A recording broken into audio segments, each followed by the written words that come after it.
Kabeh ilmu iku iso urip nek dienggo napa tukaran. Dadi ya penting tukaran lho. Lah sampean takono kiai-kiai sing wani Gus Dur niku mergo dekne putu Mbah Khalil. Mergo dekne di sejarah Mbah Hasyim Asy'ari murite Mbah Khalil. Nah, kula ora apal, kula sering jagungan mbek kiai-kiai. Ora ono NU kecuali utang jasa mbek Mbah Hasyim. Wis sing wani tukaran alasane Mbah Hasyim dhewe sing sebagai sumber NU murite Mbah Khalil.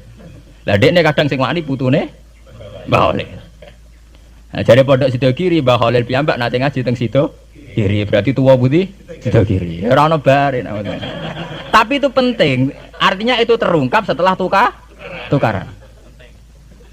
Lho nggih kula nu ngertos sejarah-sejarah itu sakwise Gus Dur sering ra cocok mbek Kiai Memun. Niku akhirnya terungkap sejarah. Gus Dur ngregani Mbah Mun mergo Mbah Hasyim nate ngaji Mbah Su'aib. Mbah Mun ngregani Gus Dur mergo Mbah Mun muridé Mbah Karim, Mbah Karim muridé Mbah Asy'ari. Mbah Asy'ari bae Gus Dur. Tapi Mbah Hasyim nate ngaji Mbah Su'aib. Tapi ngono terungkap mergo tukaran, muga gae mboten. Dadi ya emang harus begitu. Paham gitu, terus itu penting ya, artinya satu modal intelektual itu penting karena untuk merunut itu ya itu sama seperti yang dialami sekarang itu. Orang yang pro Megawati itu begitu mendewakan Soekarno, seakan-akan Indonesia itu dimulai dari Bung Karno, sampai ada paham Soekarnoisme bahwa Indonesia itu seakan-akan dimulai dari Soekarno. Memang deklarator kemerdekaan Indonesia itu Soekarno, tapi umat Islam atau partai-partai Islam itu tidak kecil hati karena embrio yang bernama Indonesia itu dari tahun 1908 sebelum ada partai nasionalis yang berani melawan kolonialisme Belanda adalah partai-partai Islam, sehingga kebangkitan Indonesia dimulai 1908 karena saat itu yang pertama mencetus ide melawan Belanda adalah kiai-kiai Islam, yaitu saat itu bikin serikat dagang Islam, terus lama-lama menjadi serikat Islam, terus lama-lama menjadi partai Islam, dimulai dari angkatannya Hos Cokroaminoto jenis Haji Umar Said sinten Cokroaminoto, terus disingkat jenis Hos Cokroaminoto. Jadi tidak bisa Indonesia itu meninggalkan partai Islam karena dulu pertama pendiri era kepartaian niku malah partai-partai apa? Islam yang lahir di Solo, di Jogja. Bahkan sebelum ada negara yang bernama Indonesia itu ada negara yang bernama Demak Bintoro, ada Demak Ngayogja napa? Karto. Itu semua negeri napa? Islam. Ya paham. Sehingga secara kesejarahan kita tidak kalah sama tuanya Soekarnoisme atau partai PNI. Dan sampai kan kita ini kan kayak dinabubukkan seakan-akan Indonesia itu dimulai dari Soekarno. Sehingga nak wani Pak Karno itu koyok-koyok itu kita anti Indonesia. Ya kita tidak mungkin nggak menghormati Soekarno, beliau sebagai pahlawan besar kita hormati. Ya, tapi ya kebesaran Pak Karno demi bangsa Indonesia jangan kemudian direduksi, disederhanakan hanya melewati partai. Ya itu kan namanya pengkerdilan. Tentu Pak Karno bikin negara ini ya untuk semua bangsa, bukan untuk PDIP saja, bukan untuk partai-partai marhainisme saja. Juga bukan untuk partai-partai yang berfaham Soekarnoisme saja. Ya sama, tapi kita juga adil sebagai kiai juga adil. Hos Cokroaminoto bikin partai Islam adalah untuk mengusir Belanda dari bumi Indonesia, yang nantinya juga untuk kepentingan semua bangsa Indonesia, tidak hanya yang Islam saja. Ya kita adil, sama-sama adil. Saat nasionalisme ya tidak mengurangi keagamaan, saat keagamaan tidak mengurangi nasionalis. Tapi itu tadi kemudian ini dikerdilkan secara politik. Di sawangannya nak wis duwete Pak Hasyim mbek Mega nasionalis religius iki sudah ditren. Mangger duet senengane pasangan nasionalis sampai apa nak nasionalis terus wajib sholat. Apa nak religius terus gak wajib nasional? Sebetulnya itu kan apa kena wong Indonesia terus wajib sholat hanya karena atas nama nasionalis. Apa nak wis kiai terus wajib bayar pajak. Itu kan pengkerdilan, proses pembohongan ya. Pembohongan secara publik. Itu dibodokno, sedurunge bodoh, itu kan itu kan repot. Namanya sedurunge bodoh dibodokno nggih napa? Nurut.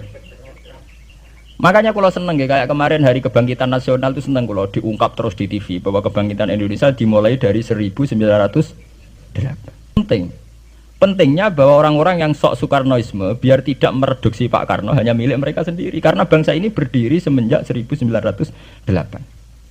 Dimulai dari gerakan Budi Utomo sampai Hos Cokroaminoto sampai macam-macam ya, serikat-serikat Islam. Tapi ini terungkap ya sausé tukaran. Jadi sebetulnya Presiden Gus Dur jadi presiden biasa karena Mbah Hasyim Asy'ari berjuang sebelum tahun 45. Megawati biasa. Ya karena beliau berjuang lewat bapaknya, ya sama semuanya sah. Pak SBY juga sah.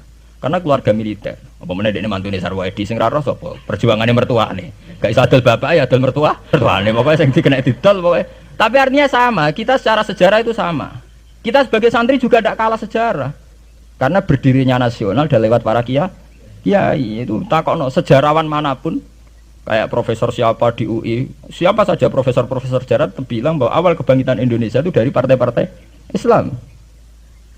Bahkan versi orang nasionalis sekalipun tuh bilang karena Islam adalah satu agama yang paling sensitif terhadap penjajahan.